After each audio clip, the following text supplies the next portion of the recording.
Horlama neden olur? Horlama tedavisi ve nedenleri. Horlama neden olur? Sesli bir şekilde horlama problemi birçok insanın karşılaşabileceği kişisel bir sorundur. Horlama anı sadece uyuyan için değil, beraberinde bulunan kişi için de ciddi sıkıntılar doğurabilmektedir.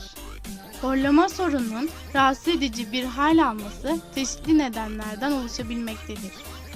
Bu sorunu hafife almak, kimseyi rahatsız etmediğini düşünmek, gürültü olmadığını ve çevredeki insanların uyku kalitesini düşürmek birçok bireyin istemeyeceği davranışlarındandır. Horlama neden olur? Nasıl tedavi edilir? Gibi çeşitli soruları yanıtlayacağımız bu videoda birçok kaliteli bilgi bulunmaktadır. O yüzden videomuzu sonuna kadar izlemeyi unutmayın. Aynı zamanda evde de uygulayabileceğiniz bu bilgiler sağlığınız için önemli bir etken oluşturacaktır. Horlama anında oluşması mümkün olan gürültü, alınan havanın boğaz ve burun bölgesinde rahat olarak geçmemesinden kaynaklanmaktadır. Uyku anından damak bölgesinin gevşemesi, solunum yolunun daralması ve hava geçişi esnasında titreşim, ses oluşumunu yani horlamayı meydana getirir. Kilo sorunu, yanlış uyuma pozisyonu, alkol alımı, uyumadan önce sigara içilmesi gibi ciddi durumlar horlamaya neden olmaktadır.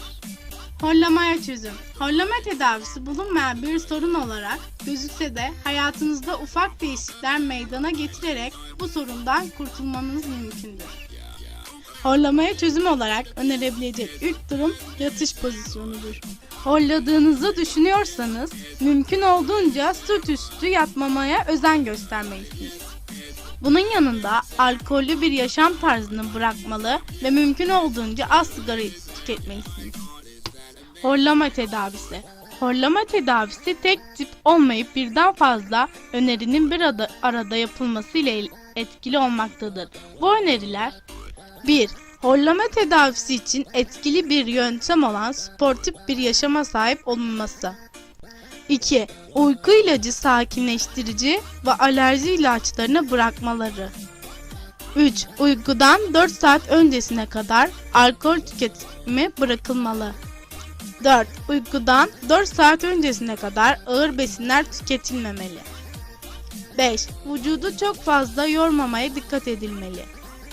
6. Uyku sırasında mümkün olmadıkça sırt üstü yatmamaya gayret etmeli. 7. Yastık kısmının yüksek tutmaya özen göstermeli. 8. İyi niyet göstergesi olarak horlamayan insanların sizden önce uyumasına özen göstermelisiniz. Bugünkü bilgi verici videomuz bu kadardı. Bir dahaki videolarımızda görüşmek üzere.